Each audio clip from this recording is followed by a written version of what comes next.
राधे राधे दोस्तों, जय श्री कृष्ण। तो आइए श्रवण करते हैं संतोषी माता व्रत कथा। एक बुढ़िया थी जिसके 7 बेटे थे। उनमें से 6 कमाते थे और एक निकम्मा था। वह बुढ़िया उन 6 को अच्छी रसोई बनाकर प्रेम पूर्वक खिला देती। 7वें को बचा कुचा जूठन खिलाती थी, परंतु वह भोला था, अतः मन में कुछ भी विचार नहीं रखता था। एक दिन वह अपनी पत्नी से बोला, देखो मेरी माता मुझे कितना प्रेम है। उन्होंने कहा, वह तुम्हें सभी की जूठन खिलाती है, फिर भी तुम ऐसा कहते हो। चाहे तो तुम समय आने पर देख लेना। एक दिन बहुत बड़ा त्योहार आया। बुढ़िया ने 7 प्रकार के सुभोजन और चूरमे के लड्डू बनाए। 7वां लड़का यह बात जांचने के लिए सीखने का बहाना करके पतला कपड़ा ओढ़कर सो गया और देखने लगा। माँ ने उनको बहुत अच्छे आसनों पर बिठाया और 7 प्रकार के भोजन और लड्डू परोसे। वह उन्हें बड़े प्रेम से खिला रही है। जब वे 6 उठ गए तो माँ ने उनकी थालियों से जूठन इकट्ठा की और उनसे एक लड्डू बनाया। फिर वह 7वें लड़के से बोली, अरे रोटी खा ले। वह बोला, माँ मैं भोजन नहीं करूँगा, मैं तो परदेश जा रहा हूँ। माँ ने कहा, कल जाता है तो आज ही चला जा। वह घर से निकल गया। चलते समय उसे अपनी पत्नी की याद आई, जो गौशाला में कंडे थाप रही थी। तो बोला, हम विदेश को जा रहे हैं, आएंगे कछुकाल, तुम रखियो संतोष से धर्म आपनो पाल। इस पर उसकी पत्नी बोली, जाओ पिया आनंद से हमारी सोच हटाए। राम भरोसे हम रहे, ईश्वर तुम्हें सहाय। देहु निशानी आपनी देख धरु मैं धीर। सुधि हमारी न बिसरइयो, रखियो मन गंभीर। इस पर वह लड़का बोला, मेरे पास कुछ नहीं है, यह अंगूठी है, सो ले और मुझे भी अपनी कोई निशानी दे। यह बोली, मेरे पास क्या है, यह गोबर भरे हाथ हैं। यह कहकर उसने अपने पीठ पर गोबर के भरे हाथ के थप्पे मार दी। वह लड़का चल दिया। ऐसा कहते हैं इसी कारण से वह विवाह में पत्नी पति की पीठ पर हाथ का छापा मारती है। चलते समय वह दूर देश में पहुंचा। वह एक व्यापारी की दुकान पर जाकर बोला, भाई मुझे नौकरी पर रख लो। व्यापारी को नौकरी की जरूरत थी, अतः बोला, तनख्वाह काम देख कर देंगे, तुम रह जाओ। वह सवेरे 7 बजे से रात की 12 बजे तक नौकरी करने लगा।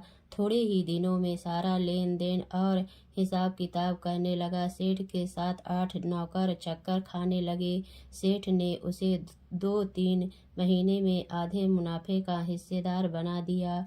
12 वर्ष में वह नामी सेठ बन गया और उसका मालिक उसके भरोसे काम छोड़कर कहीं बाहर चला गया।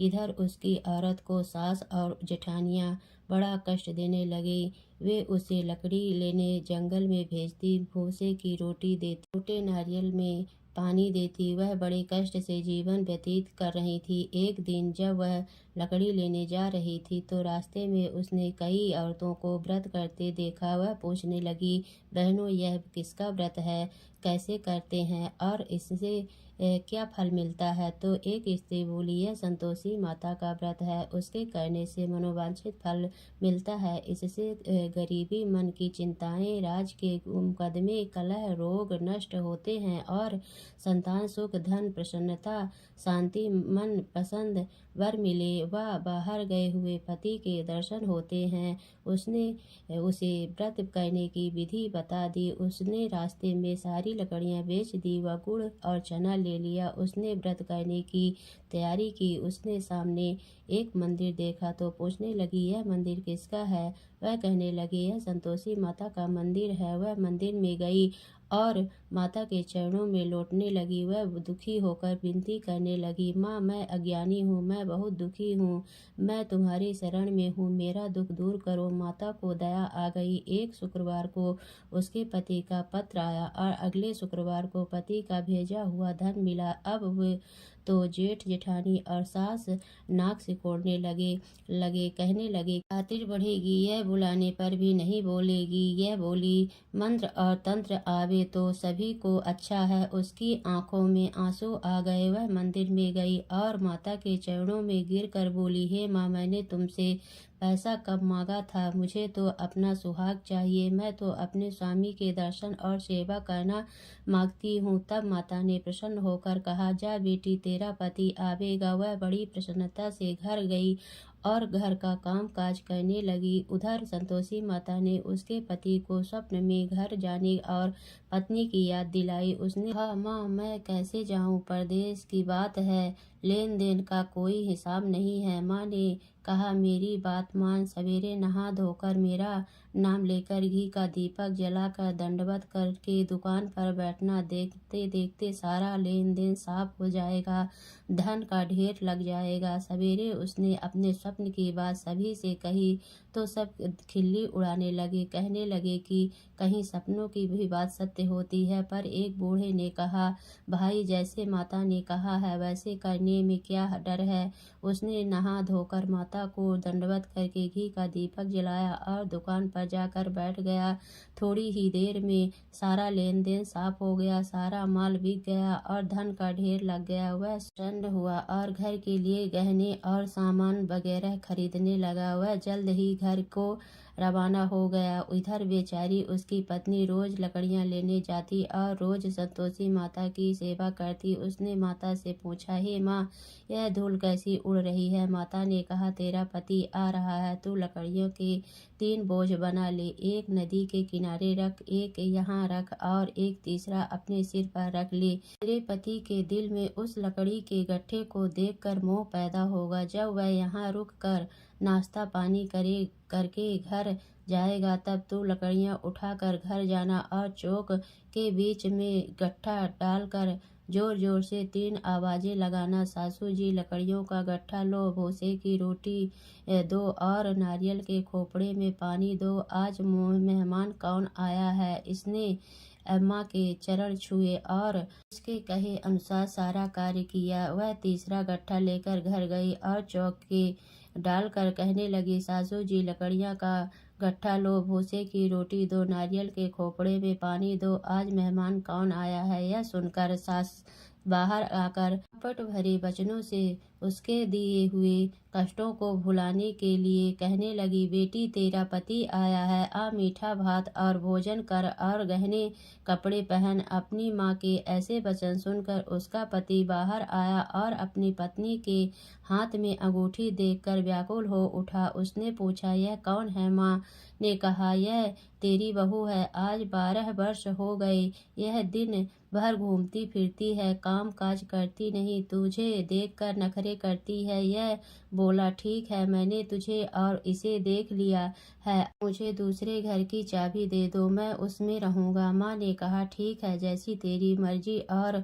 उसने चाबियों का गुच्छा पटक दिया। उसने अपना सामान तीसरी मंजिल के ऊपर के कमरे में रख दिया। एक ही दिन में वे राजा के समान ठाट बाट वाले बन गए। इतने में अगला शुक्रवार आया। बहू ने अपनी माता से कहा, मुझे संतोषी माता के व्रत का उद्यापन करना है। वह बोली, बहुत अच्छा, खुशी से कर ले। जल्दी ही उद्यापन की तैयारी करने लगी। उसने जेठ के लड़कों को जिमने के लिए कहा। उन्होंने मान लिया। उन्होंने पीछे से उन्हें अपने बच्चों को सिखाया, तुम खटाई मांगना जिससे उसका उद्यापन पूरा ना हो। लड़के ने जीव कर खटाई मांगी। बहू कहने लगी, भाई, खटाई किसी को नहीं दी जाएगी, यह तो संतोषी माता का प्रसाद है। लड़के खड़े हो गए और बोले, पैसा लाओ। वह बोली, कुछ ना समझ सकी उनका क्या भेद है। उसने पैसे दे दिए और वे इमली की खटाई मंगा कर खाने लगे। इस पर संतोषी माता ने उस पर रोष किया। राजा के दूत उसके पति को पकड़ कर ले गए। वह बेचारी बड़ी दुखी हुई और रोती हुई माता जी के मंदिर गई और उनके चरणों में गिरकर कहने लगी, हे माता, यह क्या किया? हंसकर अब तू रुलाती है मुझे। माता बोली, पुत्री, तुझे दुख है कि तूने अभिमान करके मेरा व्रत तोड़ा है और इतना जल्दी सब बातें भुला दी। वह कहने लगी, माता, मेरा कोई अपराध नहीं है, मुझे तो लड़कों ने भूल में डाल दिया, मैंने भूल से ही उन्हें पैसे दे दिए। माँ, मुझे क्षमा करो, मैं दोबारा तुम्हारा उद्यापन करूँगी। माता बोली, जा, तेरा पति रास्ते में आता हुआ मिलेगा। उसे रास्ते में उसका पति मिला। उसने पर कहा कि मुझे राजा ने मुझे बुलाया था, उससे मिलने गया था। कुछ ही दिन बाद फिर शुक्रवार आया। वह दोबारा पति की आज्ञा से उद्यापन करने लगी। उसने फिर जेठ के लड़कों को बुलवा दिया। जेठानी ने फिर वही बात खा दी। लड़के भोजन के बाद फिर खटाई मांगने लगे। उसने कहा, खटाई कुछ भी नहीं मिलेगी, आना हो तो आओ।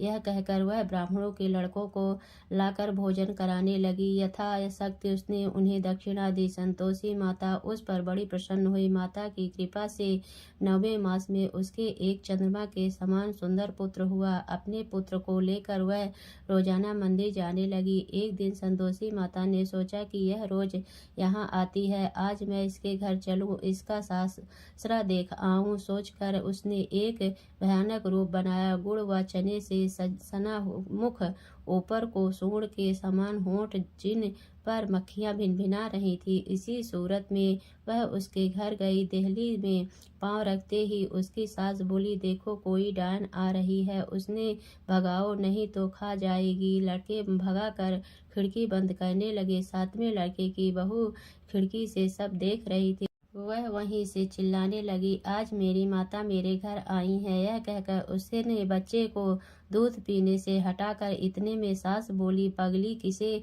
देखकर उतावली हुई है, बच्चे को फटक दिया।